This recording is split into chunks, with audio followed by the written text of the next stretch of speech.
दोस्तों नमस्कार, आप सभी का स्वागत है हमारे यूट्यूब चैनल पे। दोस्तों आज हम बात करेंगे एसएससी के नोटिफिकेशन के बारे में। आप सभी को पता है कि एसएससी का नोटिफिकेशन आ चुका है, एसएससी CHSL का नोटिफिकेशन आ चुका है।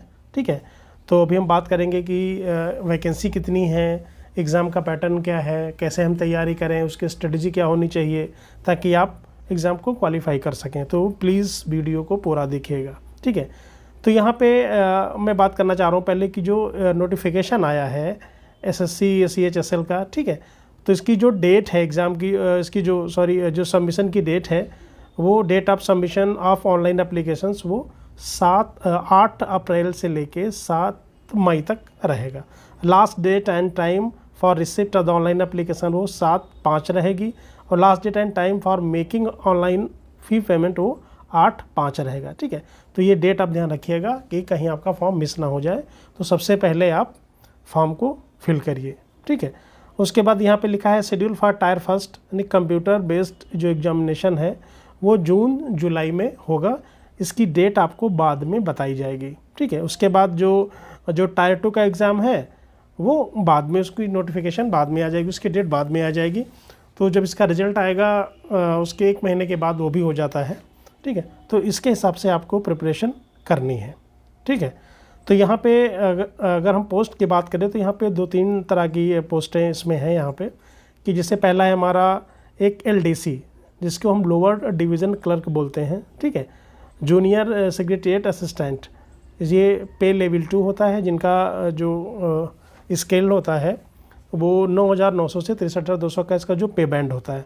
दूसरा होता है डाटा एंट्री ऑपरेटर का, जिसको हम DEO बोलते हैं। ठीक है, ये लेवल 4 होता है इसका। ठीक है, और जो तीसरा है वो है data entry operator grade A। ठीक है, ये लेवल 4 होता है। ठीक, तो यहाँ पे अगर हम वैकेंसी की बात करें तो यहाँ पे बताया गया है कि जो इसकी जो टेंटेटिव जो वैकेंसी हैं वो 3,712 है। ठीक है, अभी नोटिफिकेशन के टाइम पे लास्ट तक का वैकेंसी बढ़ जाती हैं, कुछ ना कुछ तो बढ़ी जाती हैं, तो हो सकता है 4,000 या इससे ऊपर भी हो सकती हैं। ठीक, तो अभी की जो वैकेंसी दिया है उन्होंने 3,712 वैकेंसी दिया है, और ये जो 3 टाइप की जो उसमें पोस्टें हैं इन सभी के लिए। ठीक है, इन तीनों मिला के आपका जो वैकेंसी रहेगा LDC का, डाटा एंट्री ऑपरेटर का और data entry operator grade A का, तीनों मिला के इसकी वैकेंसी रहेंगी 3,712। ठीक है, तो वैकेंसी कम नहीं है। ठीक, और तो इस तरह से आप पूरी तरह से तैयारी पे आप लग जाइए। ठीक, और यहाँ पे कुछ जो फंक्शनल रिक्वायरमेंट हैं, ठीक है, जो उसके बारे में थोड़ा दिया हुआ है।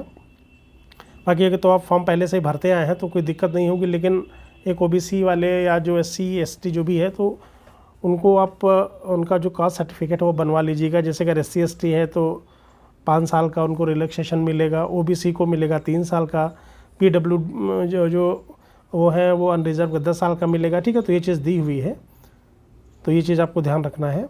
अब उसके बाद हम वैकेंसी की बात हो गई है, तो सबसे पहले आप फॉर्म भरिए, और उसके बाद हम बात करते हैं इसकी स्ट्रेटजी के बारे में। अब फॉर्म भरते समय आपको सेंटर ध्यान रखना है कि कहीं गलत सेंटर ना सेलेक्ट हो जाए, क्योंकि जहाँ सेंटर आपका सेलेक्ट होगा वहीं पे आपका एग्ज़ाम होगा। ठीक है, 2 चीज़ ध्यान रखनी है। फिर उसके बाद आपका जो टायर फर्स्ट का जो एग्ज़ाम होगा उसका जो पैटर्न है वो इंग्लिश लैंग्वेज यानी बेसिक नॉलेज, आपको 25 क्वेश्चंस आएंगे जो 50 मार्क्स के होंगे। उसके बाद जनरल इंटेलिजेंस, जिसको हम रीजनिंग बोलते हैं, जो रीजनिंग आएगी वो भी 25 क्वेश्चन होंगे। उसके बाद आएगा क्वांटिटेटिव एप्टीट्यूड, जिसे बेसिक अर्थमेटिक जो आती है उसमें भी 25 क्वेश्चन होंगे। और आता है जनरल अवेयरनेस, ठीक है, जो GA है। तो उसमें जो GA है उसमें आपका GK कह सकते हैं प्लस GA दोनों मिला के, यानी कम से कम 25 में 4 से 5 क्वेश्चन करंट अफेयर्स के हो सकते हैं। ठीक है, इनके लिए जो टाइम है वो 60 मिनट का रहेगा, यानी कि 1 घंटे का रहेगा। इस 100 क्वेश्चन के लिए यानी 100 क्वेश्चंस के लिए 1 घंटे का समय रहेगा। और उसके बाद हम बात करते हैं कि टायर 2 की हम बात करते हैं। तो टायर 2 में जैसे यहाँ पे दिया हुआ है सेक्शन फर्स्ट में जैसे मैथमेटिक्स एबिलिटी है, नंबर ऑफ क्वेश्चन 30 हैं। ठीक है, और जो मैक्सिमम मार्क्स हैं 180। और दूसरे में भी आपका रीजनिंग है, जनरल इंटेलिजेंस है, उसके भी 30 क्वेश्चन है और 60 मार्क्स, टोटल 60 मार्क्स के रहेंगे। तो ये चीज़ आपको ध्यान रखना है। और तीसरा ऐसे इंग्लिश है, कंप्यूटर नॉलेज है। ठीक, और ये निगेटिव मार्किंग भी इसमें टायर फर्स्ट में होनी है। ठीक है, टायर फर्स्ट एंड टायर 2। और उसके बाद आगे आपको सिलेबस भी दिया गया है, तो आप सिलेबस को भी ध्यान से पढ़ लीजिएगा। फिलहाल आपको जो नोटिफिकेशन है पूरा नोटिफिकेशन आपको ध्यान से पढ़ना है। जो 3 टाइप की पोस्टें हैं उसके लिए एलिजिबिलिटी क्या है वो भी आपको ध्यान में रखना है, और टाइपिंग टेस्ट जहाँ पे भी होना है उसको भी आपको ध्यान में रखना है। इसलिए अब साथ साथ टाइपिंग टेस्ट की भी आप तैयारी करते रहें। अब इसकी जो सिलेबस है, जैसे मैथमेटिक्स की बात करते हैं क्वांटिटेटिव एप्टीट्यूड में, तो अब देखिए, तो जो सिलेबस है, सिलेबस का प्रिंट आउट लेके आप जहाँ पे पढ़ते हैं टेबल पे या दीवार पे आप चिपका लीजिए, उसके हिसाब से टॉपिक बाई टॉपिक आप उसकी तैयारी करेंगे। जैसे इसमें नंबर सिस्टम आता है और फंडामेंटल अर्थमेटिकल ऑपरेशंस हैं, percentage, ratio, square root, average, interest, ठीक है। तो ये जो भी हैं इससे आपको ये पता चलेगा ना कि आपको पढ़ना क्या है और कोई भी टॉपिक आपका छूटेगा नहीं।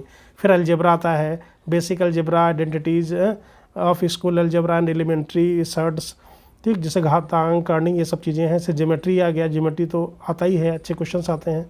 अगर इसको आपने अच्छे से पढ़ लिया तो आपको टाइम बचता है, बहुत आराम से ये क्वेश्चन सॉल्व हो जाते हैं, ठीक। तो इसमें भी ये हमारा कहने का मतलब ये है कि नोटिफिकेशन में जो जो टॉपिक आप पढ़ते जाएँ उसको आप अंडरलाइन करते जाएं, ताकि आपको पता चले कि आपने कौन कौन से टॉपिक कवर कर लिए हैं, ठीक।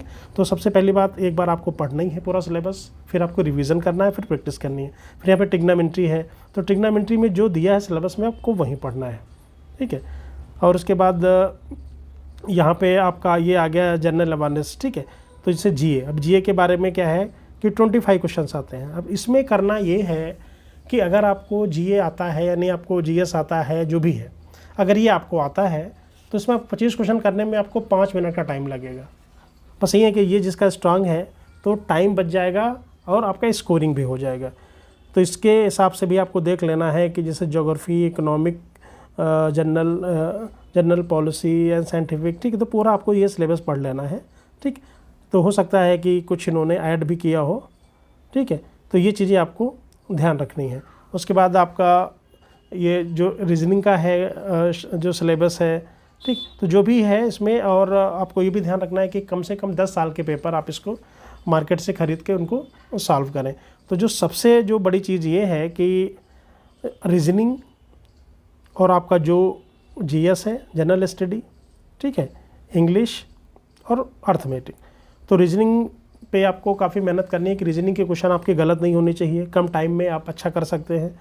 इस तरह से जीएस आपको कम से कम 10 साल के पेपर को पढ़ने हैं, प्लस आप प्रैक्टिस सेट आप लगा सकते हैं, ठीक है। इंग्लिश के भी आप 10 साल से 15 साल के जो भी एसएससी के एग्ज़ाम हो, चाहे सीजीएल हो, डाटा एंट्री ऑपरेटर हो, एसएससी जीडी का हो, सभी को आपको सॉल्व करना है, ठीक। और मैथमेटिक्स भी आपको पहले तो एक बार आप सिलेबस पढ़ लें, फिर आप 10 साल के पेपर को अच्छे से आप सॉल्व करें, ठीक। और जो भी आपको करना है वो आपको सिलेबस को देखते हुए पढ़ाई करनी है। तो आप फॉर्म भरिए, तैयारी करिए, आज ही से आप लग जाइए, कम से कम 6 से 7 घंटे आप दीजिए, ठीक है। और बेस्ट ऑफ लक। अगर आप अच्छी तैयारी करेंगे तो आप ज़रूर एग्ज़ाम को क्वालिफाई करेंगे। Thank you very much.